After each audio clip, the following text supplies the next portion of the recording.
guys, so today's video I'm going to be talking about the 5 warning signs that I would personally look out for if I suspected that a child was being groomed or abused in some way. So we're going to start with number 1.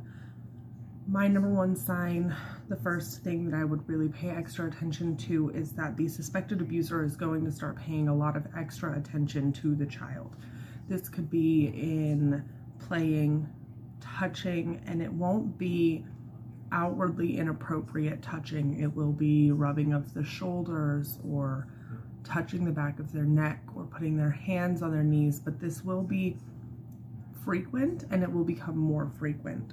This can also be in the form of outings, anything to try to get the child alone with them or at least as close to alone with them as possible so they can have some extra one-on-one time with that child. This will also come out in the form of conversations, inside jokes, and these will typically be whispered hush-hush conversations that aren't said in front of everybody. They won't be loud, boisterous things that the suspected abuser is saying outwardly and openly. These will be little whispers, or when they pass by each other, you might hear just the tone of them talking and you might not hear what they're saying, but these are just little things to gain the trust of the child, make them think that they are being paid extra attention to, and they are. I would always recommend that you pay extra attention to any adult who you see doing these things. And honestly and obviously, doing one of these things does not mean that that person is abusing a child or that they might start abusing the child, but all of those things grouped together can definitely be a warning sign that something isn't right. Something isn't quite up to snuff with the relationship of that person and the child. My number 2 sign that I would personally look out for is when the child begins attaching to the suspected abuser. This is something that usually happens, at least in my case, happened fairly early on because of number 1, all of the attention that he was paying to me, all of the whispered conversations, the inside jokes, the polite and loving touching. Nothing inappropriate had happened yet, but this is something that happens very early on in the grooming process. So when a child begins attaching to their abuser or suspected abuser or potential abuser, I want to be very clear on my terms here. This isn't something you can accuse someone of right off the bat. It is something that needs to be kind of tiptoed around politely in the beginning. Back to child attachment. This will look like a child defending the suspected abuser. If anybody says anything against that person, even if it isn't something involving the child, say there is a suspected abuser and he has left a party after saying something unsavory, and the child hears another conversation that somebody's having and they say, "My gosh, Joe Schmo just made a fool of himself." This could look like the child stepping up and being like, "No, Joe Schmo is cool. He didn't do anything wrong. He's very nice." This could also look like the child wanting to be around this person more. So if this person is someone that is outside the home, when they come to visit or when you see them in public, this could look like the child running up to them to give them a hug or yelling across a store that they see them and they want to talk to them. This could also look like the child talking about that person a lot, especially someone that they haven't known for very long, someone that hasn't been around the family for very long, and all of a sudden your child is talking about this person. Do you know what this person said? Do you know what this person has done before? Typically, in the grooming process, the abuser or potential abuser will fill the child's head with all of these grand things that they have done. They could be true, they could be lies, but one way or another, they are going to make themselves seem cool to this kid.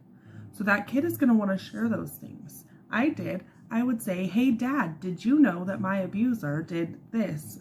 I obviously wasn't calling him my abuser to my dad, but I would share those stories and I would say, oh my God, isn't it so cool that so-and-so did these things?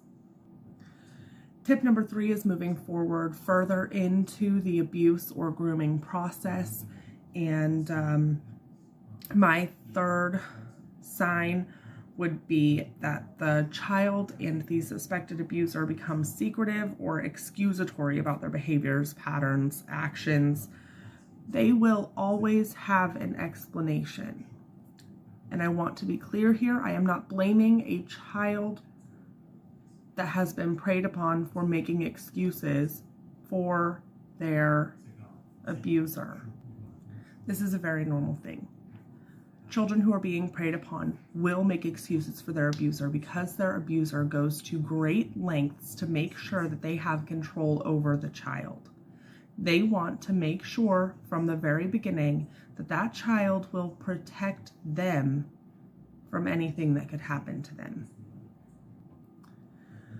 So yes, abusers will go to incredible lengths to brainwash children that they intend on abusing to make sure that they cover all of their potential bases in case something goes wrong. They want to make sure that if they are ever caught in a compromising position in this child's life, that the child will lie for them. So moving on to sign number 4, that would be the child will start withdrawing from people or things that they were once attached to. So once your child gets attached to their suspected abuser, they will start to back off from friends, back off from family, back off from sports or dancing or whatever hobbies they had before. They will start to retreat from those things because they want to give all of their time and all of their energy to their suspected abuser. That is a normal part of the process. I lost all of my friends. I didn't have many to begin with, but I lost all of them when the abuse started because I was so attached to my abuser and he was making me feel so important that I didn't think I needed any of those other people. I withdrew from my grandmother. I withdrew from my dad and from my mom and my sisters. I completely withdrew from everything else that I loved because I thought that I could get everything I needed from my abuser. That is not an atypical process for a child who is being preyed upon to go through. I withdrew from things that I was once extremely attached to, namely my grandmother. She raised me from birth. We were extremely close. But once the abuse started and once he had gotten into my head and brainwashed me and got me where he wanted me, I withdrew dramatically from my relationship with my grandma, and it was strained from there on out. Step number 5 that I would look at, the sign that I would see, number 5, is that the suspected abuser is going to work extremely hard to gain the trust of the people surrounding the child, whether that be grandparents, parents, friends, whoever is around the child frequently that either cares for the child or has a grand attachment to the child. That abuser is going to try to get as close to them as possible. My abuser moved into our home with us, was named my godfather, was best friends with my dad. All of those things helped to build this trust.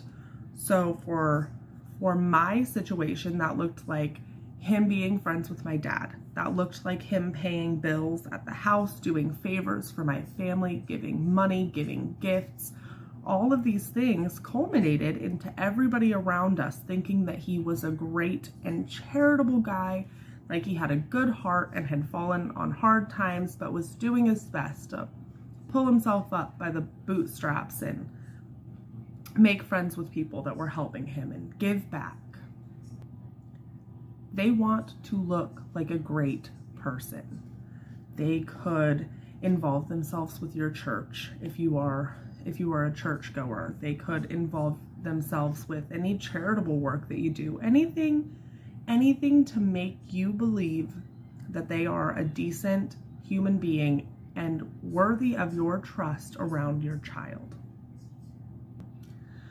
Now, obviously, these are not all of the signs that you should look out for, but those are my main signs that I would personally look out for if I suspected a child was being abused. I will probably do further videos on this to elaborate on these things, but I sort of wanted to touch quickly on each one of these 5 signs today. And if you have any questions or comments or concerns regarding my list, please feel free to let me know. If you are interested in following my story, I will again link my blog down below in the description. I will link my Facebook page in the description as well. And if you subscribe and push the notification bell, then you will stay up to date with all of my videos from here on out. I appreciate you guys. I thank you for watching, and I hope to see you in the next one.